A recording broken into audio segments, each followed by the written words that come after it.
Hola, ¿cómo están? Bienvenidos a un nuevo encuentro de todos aquellos que formamos parte de la Iglesia del Salvador y también de aquellos que quizás se conectan por YouTube y están acompañándonos. Hoy está conmigo Oscar. Hola Leo, buenos días. Hola a todos, espero que estén bien, sean bienvenidos. Oscar está conmigo hoy delante de cámara, pero siempre es el que está detrás de cámara. Oscar es el que nos filma cada domingo desde que estamos aquí en la iglesia y muchas veces quizá ustedes cuando nos reuníamos en el edificio, ustedes veían las cámaras por ahí. Oscar es uno de los que está siempre filmando y hoy lo invité a que pase a este lado de la cámara para que comparta conmigo este momento de saludo y para que nos cuentes también, Oscar, algunas de las cosas de esta semana. Bueno, para esta semana lo que tenemos es el encuentro de hombres, va a ser el 9 de julio a partir de las 10 horas. Así que estén atentos en todos los grupos de hombres, seguramente van a ir anunciando cómo va a ser el modo de esta reunión. Y también en el encuentro de emprendedores va a ser el 10. El 10. También atentos ahí para saber bien cómo va a ser la dinámica de ese encuentro para todos. Sí, tenemos un invitado especial, es un empresario de una empresa muy conocida, pero bueno, mejor que sea sorpresa. Y calculamos que va a ser entre las 7:30 y 8 de la noche, quizá vía Zoom, pero bueno, eso lo vamos a estar también confirmando y anunciando por las redes. También, Oscar, hoy es primer domingo de mes. Así que vamos a estar teniendo lo que llamamos cultito infantil, que es nuestra reunión para niños. Hoy tenemos algunas sorpresas también, así que cuando termine nuestro encuentro, también pueden en el canal de YouTube poder encontrar el cultito para los chicos. Y es importante también que durante la semana después puedan seguir compartiendo la prédica que queda en el canal para que pueda llegar a más personas que no vienen a la iglesia, que no venían, que no forman parte de nosotros. Es muy importante también eso. Sí, buenísimo lo que dice Oscar, porque pueden compartir el link. Sobre todo en la enseñanza que vamos a tener hoy, el domingo pasado, acerca de cómo enfrentar las presiones de la vida. Porque seas o no cristiano, vayas o no a la iglesia, siempre hay presiones en la vida. Y hoy es la segunda parte de la enseñanza. El otro día vimos qué hacía Dios por nosotros y vamos a ver qué podemos hacer nosotros. Una cosa más, Oscar, también es que hoy me decían que los grupos de niños también por la tarde van a estar encontrándose vía Zoom con sus maestras. Así que los papás atentos a las comunicaciones por WhatsApp. De hecho, por WhatsApp nos pueden conectar también, ¿no? Contactar. Sí, después de la reunión, de la transmisión de hoy, si nos estás viendo por primera vez, está bueno que te comuniques por WhatsApp, en donde ahí van a haber un grupo de personas que te van a dar la bienvenida y contar acerca de todo lo que la iglesia hace en la comunidad y a través de las redes también. Y de todo lo que ahora te podés sumar, porque ahora hay grupos para todas las edades, un montón de oportunidades de sumarte que quizá en otro momento te era más difícil. Incluso me decía el pastor Javi que ya en los talleres que estuvimos comenzando, que es el taller de emprendedores, el taller de fotografía y tenemos también el de estudio bíblico de Filipenses, tenemos más de 300 personas anotadas en los talleres. Y así hay otras del Instituto Bíblico, algunas otras cosas las que pueden participar. Bueno, ¿qué más, Oscar? Creo que estamos. El chat. Nos gusta que participes ahora durante la reunión en el chat. Podés poner un motivo de oración, podés saludar, compartir con los hermanos, contarnos alguna presión que estás enfrentando en este tiempo. Ahí también hay un grupo de personas que están también dispuestas a ayudarte en cualquier situación, a contactarte, sobre todo si es una de las primeras veces que te estás conectando, porque posterior a la reunión quedan algunos hermanos en línea te van a poner un link para un Zoom con aquellas personas que nosotros llamamos de integración, que te ayudan a integrarte a la iglesia. Bueno, Oscar, me tenés que volver a filmar ahora de vuelta porque ya estoy por predicar. Pero antes de eso vamos a adorar a Dios. Creo que está Maribel y el resto del equipo para pasar un momento de preparar la adoración. Primero es porque Dios merece adoración, porque es el verdadero Dios. Y segundo también que en la adoración nuestro corazón se prepara para recibir la palabra de Dios. Así que vamos a adorar juntos. Bueno, buen día, que el Señor les bendiga. Miren, hay una palabra, una promesa de Dios para cada uno de nosotros que está en la Biblia, en Josué 1:9, que dice: mira que te mando, nos dice Dios, mira que te mando, que te esfuerces y seas muy valiente. No temas ni desmayes, porque Jehová tu Dios estará contigo donde quiera que vayas. Y esto es para cada uno de nosotros en esta mañana. Así que, Señor, lo recibimos en tu nombre. Y no tenemos miedo, porque tú prometiste estar con nosotros siempre. Vamos a cantar juntos.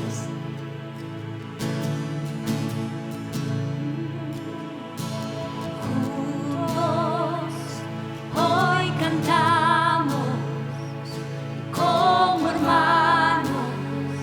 Él nos unió, hijos de todo pueblo. Este es el tiempo de alzar la voz. No escucharé al miedo, mi mirada pongo en el cielo. En tu gracia me estoy, me amas tal como soy. Valiente seré, yo sé, mi esperanza está en él. Oh, oh, oh, oh,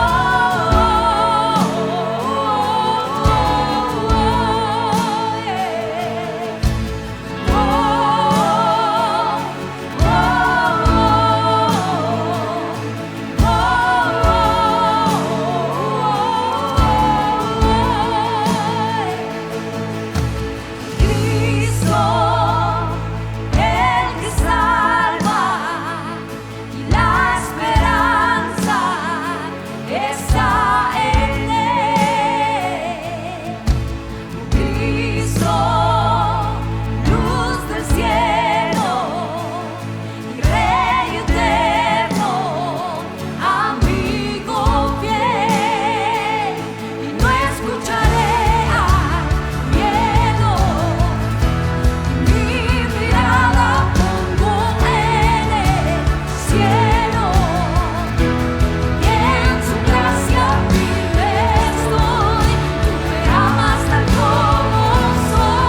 Te amamos, Jesús.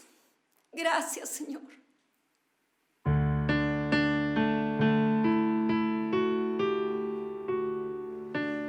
Gracias, Jesús.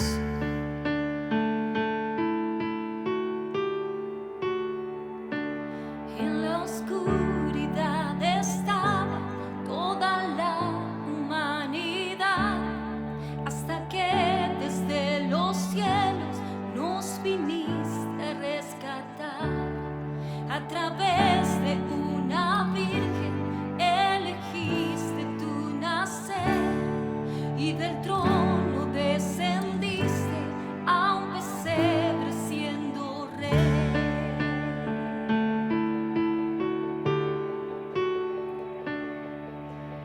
Gloria al Padre, nuestro Dios, y gloria al Hijo, el Salvador,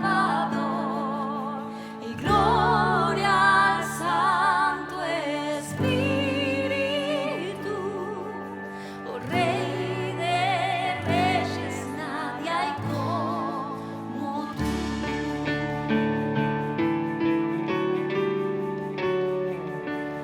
Para revelar tu reino y alcanzar al pecador, a la cruz no te negaste para darnos salvación. Aún en tu sufrimiento tú veías más allá, no pensaste en el precio, te entregaste en mi lugar.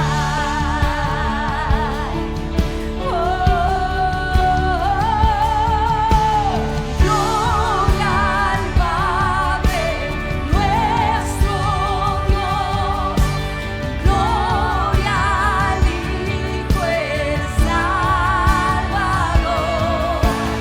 gloria al Santo Espíritu, oh Rey de Reyes, nadie hay como tú.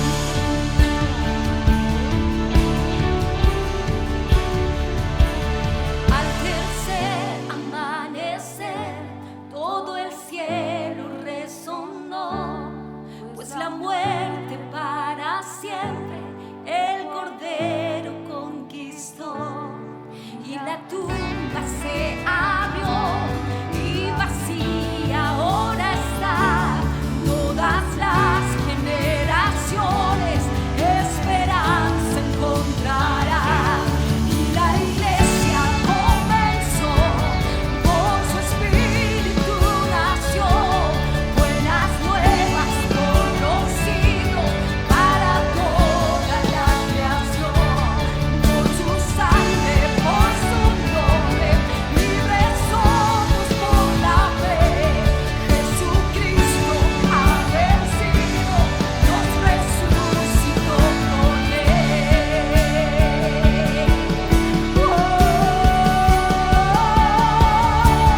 Gloria al Padre, nuestro Dios, gloria al Hijo, el Salvador, gloria al Santo Espíritu, oh Rey de Reyes, nadie hay como tú. Rey de Reyes, nadie hay como tú.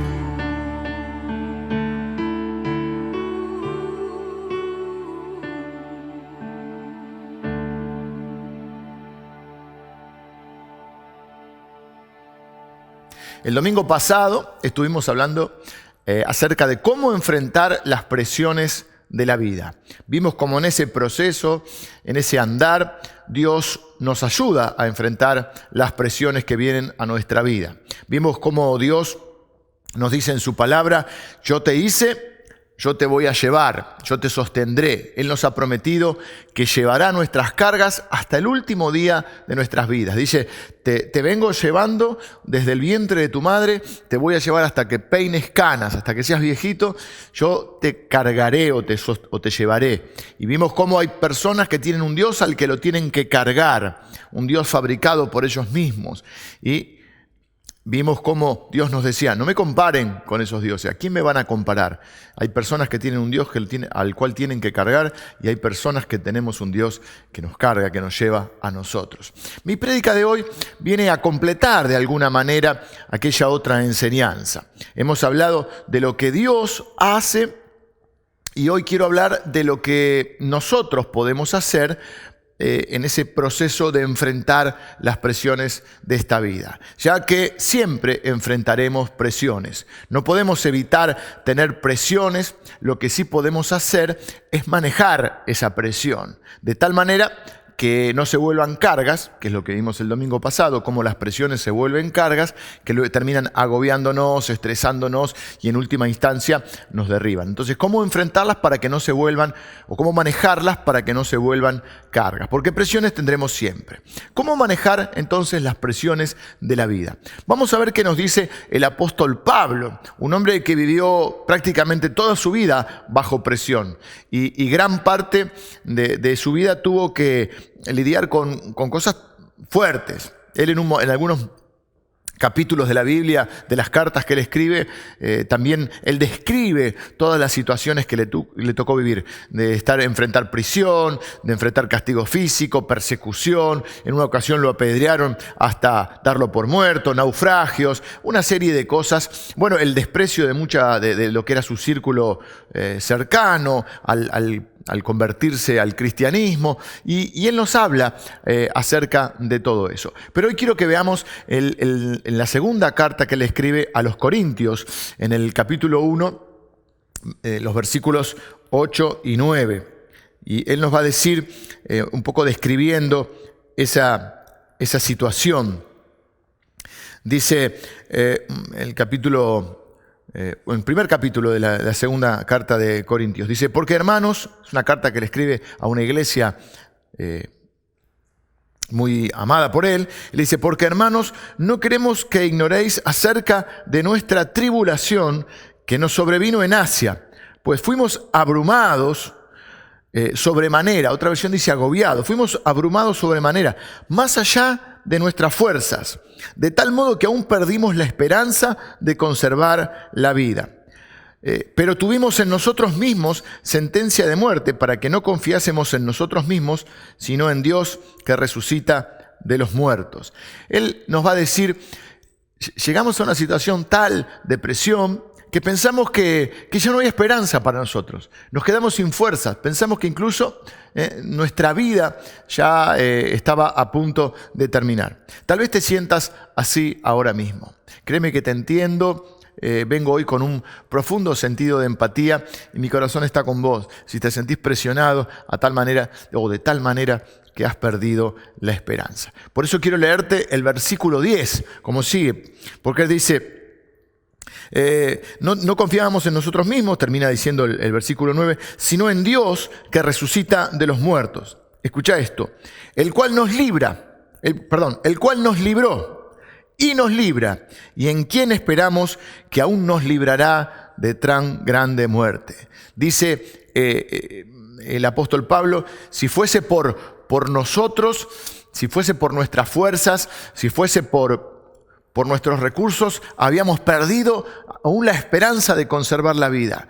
Pero esto fue para que no confiásemos en nosotros mismos, sino para que aprendiésemos a confiar más en Dios, el cual nos libró, nos libra y esperamos que aún nos librará. Nos libró, nos libra y nos seguirá librando. ¿Qué dijimos el domingo pasado? Que el Evangelio no es lo que nosotros hacemos por Dios, sino lo que Dios ha hecho, hace y hará por nosotros. Esto es fundamental que lo entendamos. El Señor Jesús también hizo énfasis en esto. En un momento determinado envía a un grupo de sus seguidores en misión, ¿no? A predicar la palabra, a sanar enfermos, a liberar a aquellos que tenían problemas espirituales, incluso algunos que tenían posesiones demoníacas. Y entonces los manda con autoridad, de 2 en 2, nunca los manda solos, porque Dios nos enseña a trabajar en equipo. Y Jesús les dice que van, y ellos vuelven súper entusiasmados, viendo el obrar de Dios, milagros, sanidades, de todo. Y le dicen: Señor, aún los demonios se nos sujetan. Claro, porque cuando en el nombre de Jesús ataban los demonios, obviamente Jesús tiene autoridad aún sobre demonios y fuerzas de maldad.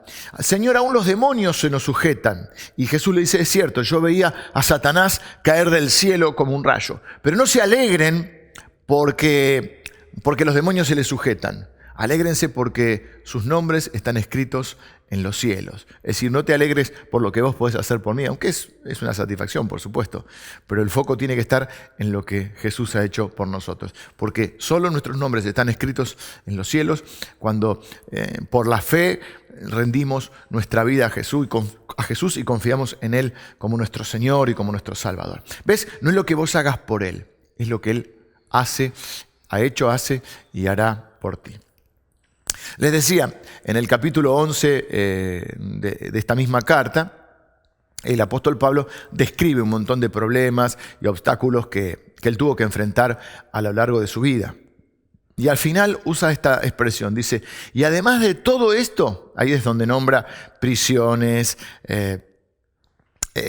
que fue encarcelado, prisiones, les dije sí lo mismo, naufragios, latigazos, persecución, desprecio, había sido apedreado, dado por muerto. Dice: y además de todo eso, se agolpa sobre mí la preocupación por las iglesias. Y esto es bueno que lo entendamos, sobre todo aquellos que estamos sintiendo un llamado especial de Dios para cuidar de su iglesia y de pastorear a su iglesia, porque algunas personas idealizan el ministerio. Creen que servir a Dios no tiene dificultades o no tiene presiones, y luego cuando esas presiones o esas dificultades vienen, se desaniman. Entonces es importante que entendamos que presiones vamos a tener siempre. El tema es cómo manejarlas. Pero dijimos entonces que lo fundamental es confiar en que Dios es el que nos carga desde el vientre de nuestra madre hasta el último día de nuestras vidas. Pero indudablemente también tenemos que preguntarnos qué podemos hacer nosotros. Dios siempre trabaja asociado al hombre. Y siempre hay una parte que hacemos nosotros y una parte que hace Dios. 3 cosas quiero darte que podemos hacer para manejar la presión y espero que te sirvan. Obviamente están fundamentadas en la palabra de Dios, pero también debo decirte hoy que es parte de mi recorrido, de mi experiencia y de mi caminar con el Señor y un poco de lo que he vivido y qué es lo que he aprendido con el Señor en todo este tiempo.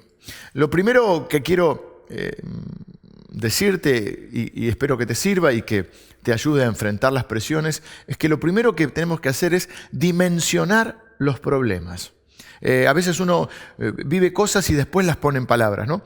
Esto es algo que yo fui aprendiendo a lo largo de mi vida. ¿Qué quiero decir con dimensionar los problemas? Me refiero a darle a cada situación, a cada presión, a cada problema, la importancia que realmente tiene. Por eso lo de dimensionar. Darle la dimensión correcta.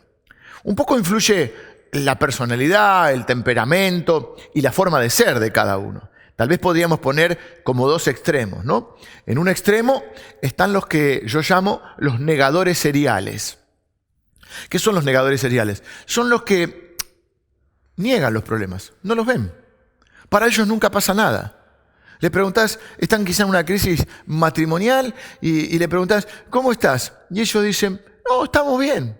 No pueden ver la realidad o intentan negarla, por supuesto en un proceso de evasión, no digo que sea consciente siempre, pero es como que minimizan las situaciones y corren el riesgo de ser irresponsables, corren el riesgo de dejar que los problemas se agraven y que un día lleguen a un punto que sean irremediables o que no se pueda volver atrás.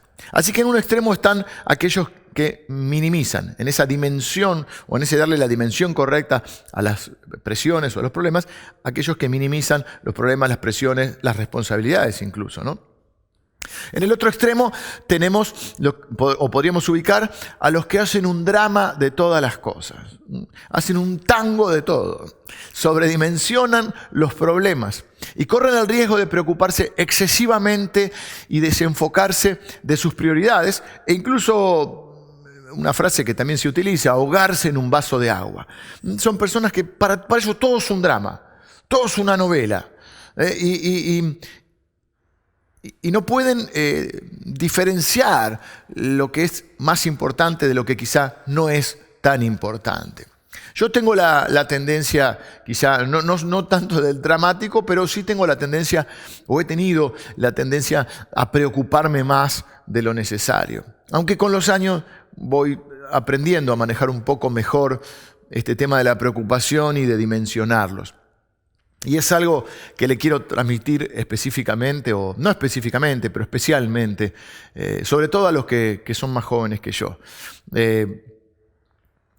Pienso en algunos jóvenes. El otro día hablaba con mi hijo, de 19 años, pero también creo que se va aplicando a quizá muchos que están cerca de la mediana edad y bueno, uno que está un poquito más grande. Y yo hablaba con mi hijo el otro día sobre este tema. Y por supuesto que le enseño a ser responsable, a ocuparse, a lo que le digo también a todos los jóvenes de nuestra iglesia, el que se esfuerza de joven, la pasa mejor de grande. Así que no estoy hablando de no ocuparse, de no esforzarse, de hacerlo con toda la responsabilidad y de planificar para el futuro y prepararse. Así que no digo que no hay que ocuparse, pero que no hay que preocuparse tanto. Justo eso le decía.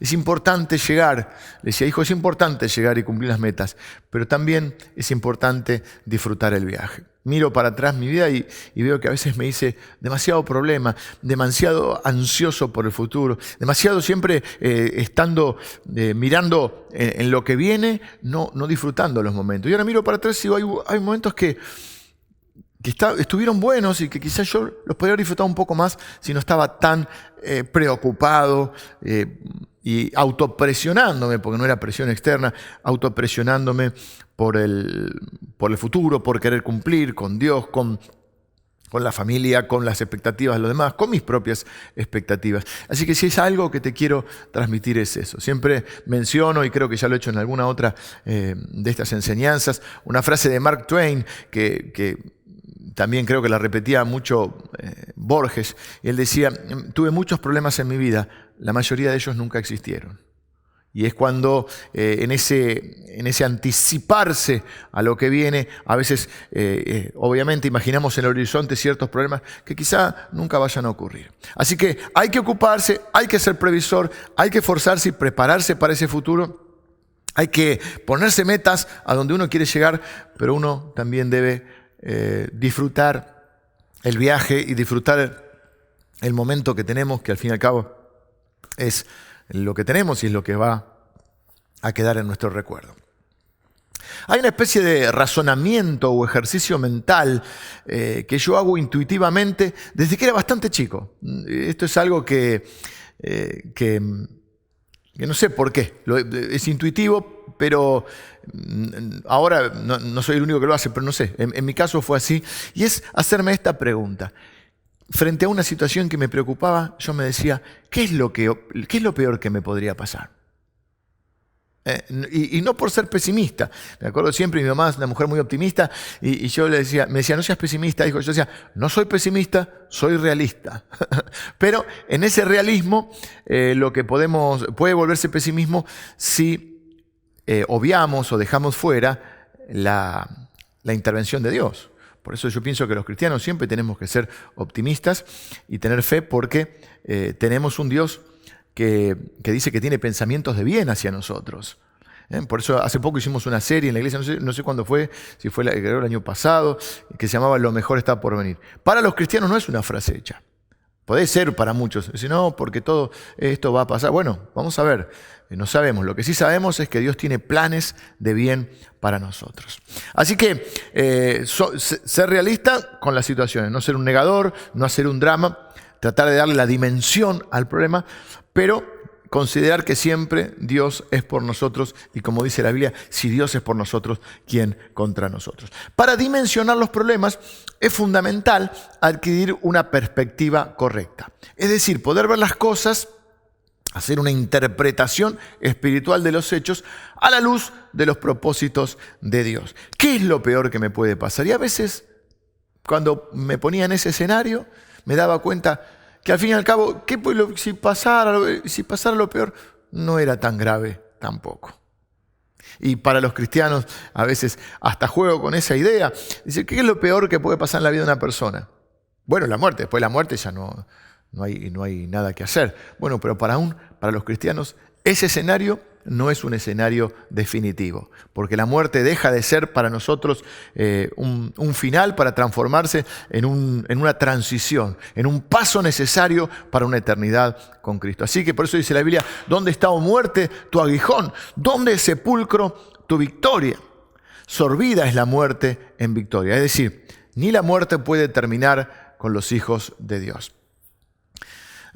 Dimensionar las presiones y los problemas, poniéndolos en una perspectiva correcta, me permite mantener ordenadas mis prioridades.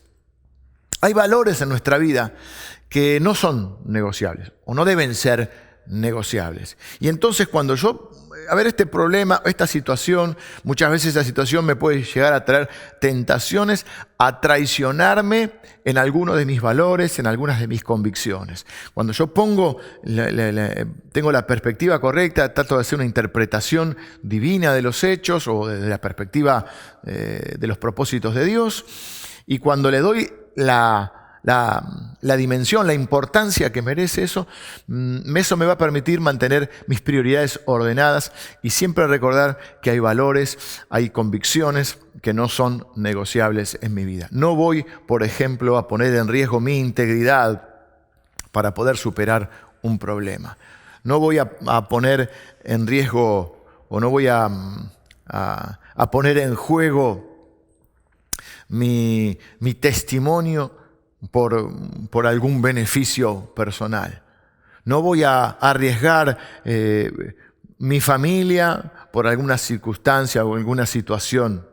No voy a poner en juego aquello que es lo que realmente importa, esas prioridades en mi vida. En nuestro caso, o en el caso de muchos de nosotros, es Dios, la familia, luego nuestra propia vida y luego, obviamente, en la iglesia del Señor. Te pregunto, ¿cuáles son las cosas que realmente importan en tu vida? ¿Cuáles son aquellas cosas que, por el contrario, no ameritan que te amargues o te preocupes más de lo necesario? A veces vivimos quizá preocupados por cosas, que tienen solución. Hay un dicho, está bien, un poco simplista, ¿no? Pero dice, si tu problema tiene solución, no te preocupes. Y si no tiene solución, tampoco te preocupes porque tampoco lo podés resolver. Yo recuerdo una frase de un misionero, cuando yo era muy joven conocí un misionero que decía, todo lo que está por arriba de mi cabeza, yo se lo dejo a Dios. Y la verdad es que hay cosas que por más que nos preocupemos, sobre todo sobre escenarios futuros, inciertos, que al fin y al cabo no está en nuestra potestad. Y para eso tenemos la fe.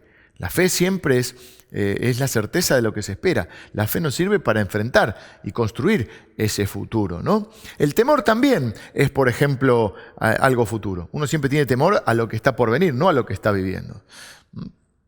Por ejemplo, hay personas que quizá pueden tener temor a perder el trabajo cuando tienen trabajo. Si perdieron el trabajo, no tenés temor a perder el trabajo. Tenés temor a no poder sostener a tu familia. Cuando estás sano, tenés temor a enfermarte. Si estás enfermo, no tenés temor a enfermarte. Podés tener temor por la enfermedad a sufrir o a morir. Es decir, siempre el temor es futuro. Y lo que aprendí también en la vida, a lo largo de la vida, es que el temor es un falso profeta, que siempre te está anunciando apocalipsis, siempre te está anunciando tragedias, desgracias, fines del mundo. Y la realidad es que la Biblia dice que el amor echa fuera el temor, el amor de Dios, el sentir que Dios nos ama y cuida de nosotros. cuando uno no puede dimensionar los problemas y cuando uno quizá en su mente los imagina más dramáticos o al punto de pensar que no tienen solución o se desespera, mucha gente toma medidas drásticas que luego no tienen vuelta atrás sobre algo que quizá hubiese sido posible encontrar una salida. A veces uno piensa en personas, por ejemplo, que han tomado una decisión tan drástica como el suicidio y frente a una circunstancia que los agobió. Y no estoy juzgando, estoy haciendo una descripción. A veces pienso cómo tiene que haber estado esa persona para llegar a tomar una decisión así. Sin embargo, quizá por un problema, antiguamente, bueno, he leído mucho, me gusta leer biografías, historias, personas que cuando enfrentaban una crisis económica, una quiebra, se quitaban la vida. Personas que frente a un desamor se quitan la vida. Y vos decís, bueno, pero era algo que, o frente a una situación, a veces en la adolescencia, en la juventud, frente a una situación que los desespera, toman una decisión drástica. Cuando uno lo ve desde afuera y dice, esto tenía solución, de esto se podía salir adelante. Así que vamos a dimensionar los problemas. Y acordate si te sirve esta pregunta, a ver, ¿qué es lo peor que me puede pasar? ¿Y es tan grave? ¿O lo puedo igual enfrentar? Y no te olvides de tener la perspectiva de Dios. ¿Qué puede hacer Dios? Siempre tenemos la fe para eso, para creer que Dios puede hacer lo que nosotros no podemos hacer. Así que número 1, dimensionar los problemas. Número 2, hacer un plan. Tenés que tener un camino. Obviamente que para elegir un camino necesitas saber a dónde querés llegar. Necesitas tener lo que los cristianos decimos una visión. Bueno, no solo los cristianos, mucha gente usa esta palabra. Una visión. ¿Cómo te imaginás de acá a 5, a 10 años? ¿Dónde quiero estar? ¿Cómo quiero que sea mi vida? ¿Cómo quiero que esté mi familia? Lo mismo puedo hacer con mi trabajo, mi vocación, mi negocio. ¿Dónde creo que Dios quiere llevarme? Así que es totalmente necesario tener una visión. Es importante porque eso va a marcar el camino que tomemos. Si no sabes dónde querés llegar, no vas a poder elegir un camino. Y mucha gente llega a una etapa de su vida y dice, no, ¿cómo es que llegué hasta acá? No entiendo, Dios es malo. Hacemos responsable a Dios de lo que es nuestra responsabilidad. Porque las decisiones que tomaste ayer te ponen en el lugar que estás hoy. De la misma manera, las decisiones que tomes hoy te van a poner en el lugar donde quieras estar mañana. Y ese futuro lo vas construyendo. Y lo vas construyendo tomando decisiones y acciones. Porque es importante tener una visión, pero hay que ir de la inspiración a la implementación. Repito, desde la inspiración, que podemos decir la visión, la inspiración que Dios nos da, a la implementación de esa visión. Porque tener buenas ideas, tener sueños, no te hace un visionario, te hace un soñador. Pero la diferencia entre un visionario y un soñador es la capacidad, la osadía de actuar y la fe de comenzar, la fe de empezar y la fe de persistir. Te he dicho que cuando comencé el ministerio, por ejemplo, cuando era muy joven, me impresionaba la gente que empezaba cosas por la fe. Ahora que soy más grande, me impresiona la gente que termina las cosas que empezó por la fe, la perseverancia, la persistencia. Así que es importante que dentro de ese plan sepas dónde querés llegar y que pases de la inspiración a la implementación, que hagas un plan, que te pongas metas en el intermedias para poder llegar. Tengo que enfocarme en lo que tengo y en lo que puedo. En lo que tengo y en lo que puedo hacer, me refiero, ¿no? En otras palabras, tengo que hacer lo mejor que puedo con lo que tengo. ¿Por qué digo esto? Porque muchas veces en ese camino tengo que saber con lo que cuento.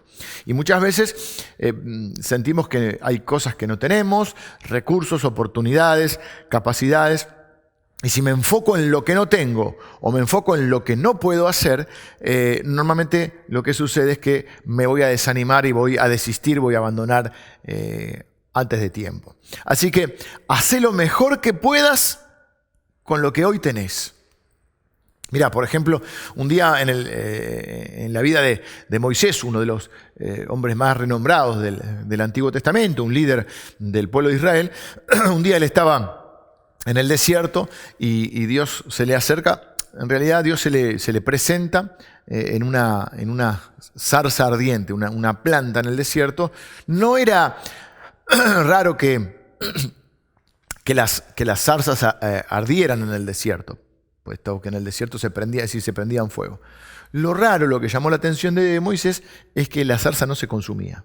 Y eso sí era raro. Se acerca y estaba Dios detrás de esa zarza, o era Dios manifestándose a través de esa zarza. Y entonces lo empieza a llamar para que vaya a liberar al pueblo de Israel que vivía esclavo en Egipto. Y Moisés pone un montón de razones válidas, pero que al fin y al cabo no dejaban de ser excusas, ¿no? Porque Dios era el que lo estaba enviando. Entonces, en un momento, Dios, para asegurarlo en su fe y para mostrarle que Dios iba a estar con él en ese camino, le dice a Moisés, le hace esta pregunta: ¿qué tienes en tu mano? Moisés, ¿qué tienes en tu mano? No es que Dios no lo supiera, es que Dios quería que Moisés supiera lo que él había puesto en su mano, lo que Dios le había dado. ¿Qué era lo que tenía Moisés en su mano? Bueno, Moisés responde: una vara de pastor, porque era pastor de ovejas. Una vara de pastor. Y Dios le dice: agárrala y tirala al piso. La tira al piso y se convierte en una culebra, en una serpiente. Entonces le dice: agarrala por la cola a la serpiente. Y cuando agarra a la serpiente se vuelve a convertir en vara. ¿Qué tienes en tu mano, Moisés? Le muestra que con lo que él tiene en la mano, Dios puede hacer milagros y un montón de cosas. Imagínense que con esa vara se abrió el Mar Rojo cuando el pueblo de Dios estaba encerrado porque venía perseguido por el ejército egipcio, ya posterior a esto, por supuesto, y ya cuando estaban saliendo de Egipto, son perseguidos por el ejército egipcio, y frente al Mar Rojo Moisés levanta la vara y el Mar Rojo se abre. Además de un montón de señales que hizo previo a esto, cada vez que se presentaba delante de Faraón para reclamar la libertad. ¿De qué se trata todo esto? De la dinámica que Dios establece con su pueblo. ¿Cuál es esta dinámica? Es la que Dios establece con su pueblo, con aquellas personas que responden al llamado de Dios. Esto me lleva al tercer punto. Así que, número 1, dimensioná tus problemas, dale la justa importancia. Número 2, tenés que tener un plan. En ese plan tenés que saber a dónde querés llegar y tenés que hacer lo mejor que podés con lo que hoy tenés. No enfocarte en lo que no tenés o en lo que no podés hacer, sino en lo que sí tenés y en lo que sí podés hacer. No mirar las oportunidades de los otros, sino las que vos podés tener. No mirar los recursos ni las capacidades de otros, sino las que Dios te ha dado. La pregunta que Dios te hace es: ¿qué tenés en tu mano? Y dijimos que hay una dinámica entre lo que yo tengo y lo que Dios hace. Ese es mi tercer punto: encomendarse a Dios. Dimensionar los problemas, tener un plan, y número 3, encomendarse a Dios. Hay algo que yo siempre me digo a mí mismo y quiero decirte en esta mañana: yo voy a hacer todo lo que yo puedo hacer, todo lo que yo tengo que hacer, y Dios va a hacer lo que yo no puedo hacer. Pero Dios no va a hacer lo que yo tengo que hacer. Me parece un trabalengua, ¿no? Yo voy a hacer todo lo que tengo que hacer y voy a confiar en que Dios va a hacer lo que solo Él puede hacer. Dios podría hacerlo todo solo, pero Él estableció esta dinámica de trabajar asociado al hombre. Dios crea los animales, hace toda la creación. ¿Y qué le dice a Adán? Bueno, vos ponele nombre a los animales. Vos sos el mayordomo, el administrador de la creación. Dios podría hacer todo solo, pero elige trabajar asociado al hombre. Así que hagamos nuestra parte y encomendémonos a Dios. Había un misionero que hizo muy conocida esta frase. Decía: soñar grandes cosas para Dios, emprender grandes cosas para Dios. Soñemos grandes cosas, haciendo las pequeñas que hoy nos toca hacer. Los orientales creo que son los que dicen que un largo camino, no sé cómo es exactamente la frase, empieza dando un paso. Y entonces algo que me digo a mí mismo siempre, yo voy a hacer lo que tengo que hacer y esperando que Dios haga lo que yo no puedo hacer. Pero yo voy a emprender cosas grandes, sí. Pero voy a emprender haciendo las pequeñas cosas que hoy me toca hacer. Hay gente que quiere ir de misionero al mundo, ganar el mundo para Cristo. Y está bien tener sueños grandes. Pero empezá por predicarle a tu compañero, a tu vecino. Empezá por donde estás. Perdón. Así que hagamos nuestra parte y encomendémonos a Dios.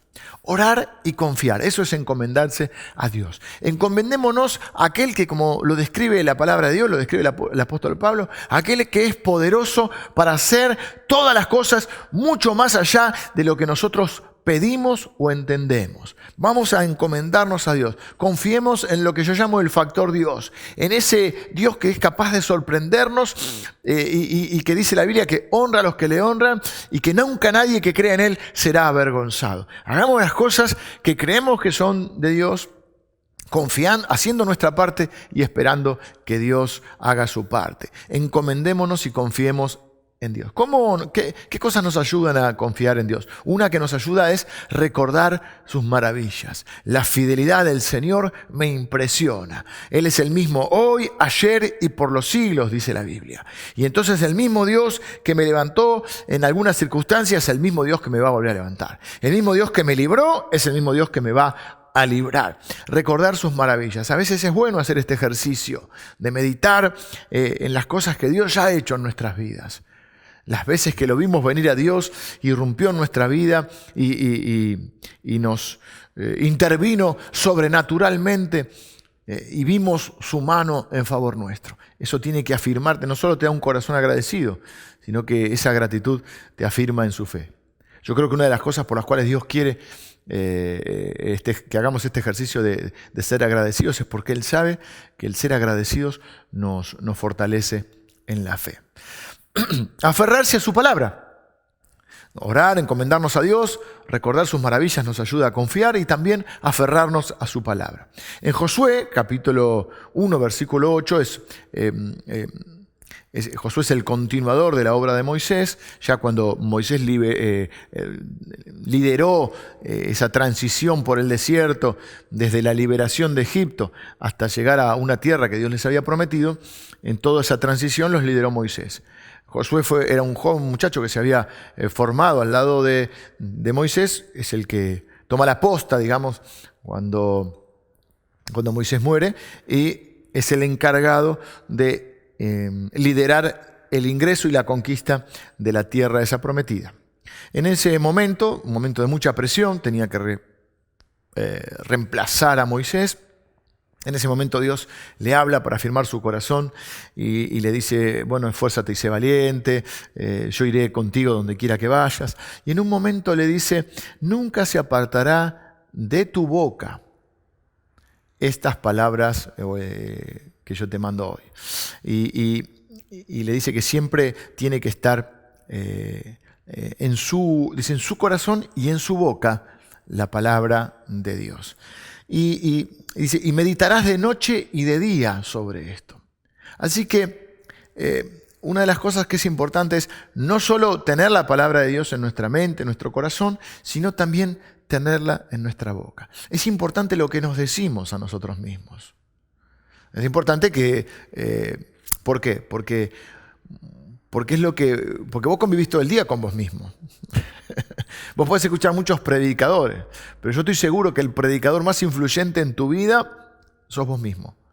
Porque todo el día estás. Así que uno se habla con uno mismo. Es importante que no cambies así de asiento y te hables a vos mismo, ni que muevas mucho los labios, o sea que la gente va a pensar que estás loco, ¿no? Así que tené cuidado con eso, pero uno habla con uno mismo.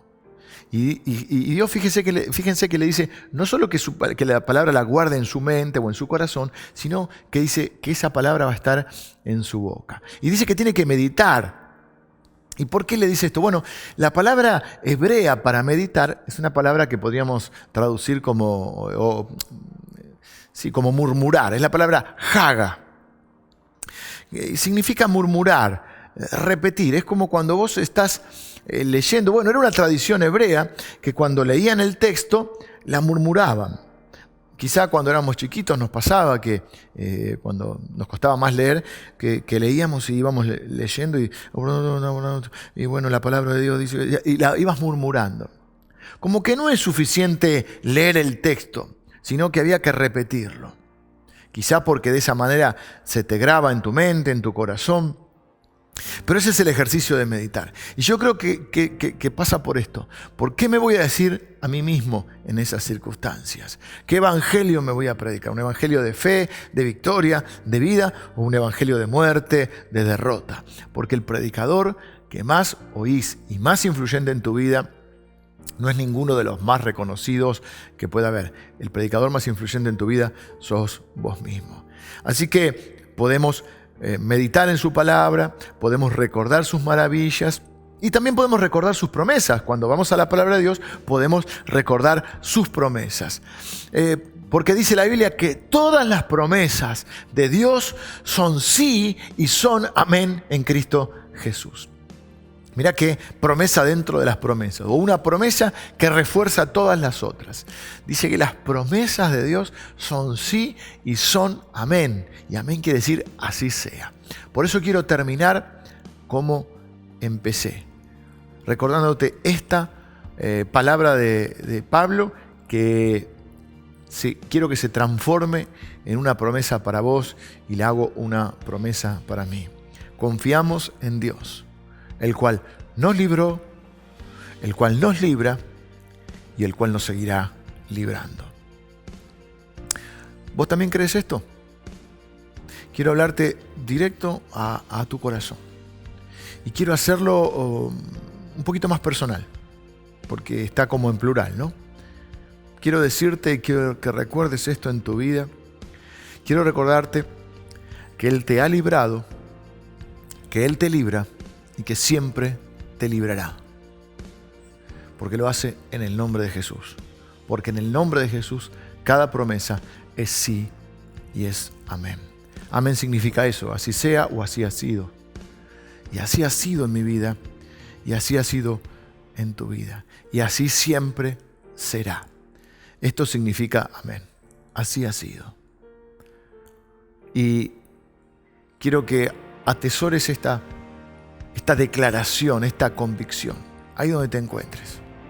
Quizás estás en tu casa, ahora en el living, quizás estás con tu familia, quizás estás viajando a tu trabajo, sos un trabajador esencial, quizás en tu auto o en un transporte público, quizás ya estás en tu trabajo, quizás sos un trabajador de la salud y ves todo lo que está sucediendo, pero ahí donde te encuentres, que puedas grabarte en tu mente, en tu corazón, y que la puedas meditar y murmurar. La puedas poner la palabra de Dios no solo en tu mente y tu corazón, sino también en tu boca. Y que puedas decir esta declaración de fe. Él me ha librado, Él me libra y Él me librará. Siempre ha sido así y siempre lo será. Que el Señor te bendiga. Quiero terminar con una oración. Señor, te doy gracias por tu palabra. Tu palabra es verdad, tu palabra es el alimento de nuestra alma. Señor, nosotros hoy podemos recordar tus maravillas. Podemos recordar lo que has hecho en nuestra vida. Nos impresiona tu fidelidad. Por eso, Señor, unimos nuestro espíritu al del apóstol Pablo y decimos, así ha sido siempre en nuestra vida. Nos has librado, nos libras y nos librarás. Nos seguirás librando. Quiero bendecir a cada persona que guarda esta palabra en su mente, en su corazón y la pone en su boca. Es bendecido con tu palabra porque tu palabra es bendición a nuestra vida. Señor, que podamos caminar hacia la visión que has puesto en nuestro corazón, que podamos tomar las mejores decisiones, guiados por tu Espíritu Santo, Y Señor, que podamos mantenernos sólidos en la fe a través de las presiones y de las dificultades de la vida, haciendo lo mejor que podemos con lo que tenemos, sabiendo que tú harás lo que solo tú puedes hacer, Señor. Yo bendigo a cada persona que recibe esta palabra y que pasa de la inspiración a la implementación. Gracias, Señor, por tu palabra, tus promesas, por tu obra en nosotros. Nos encomendamos, Señor, en tus manos. En el nombre de Jesús. Amén. Bueno, que el Señor te bendiga y que tengas una gran semana.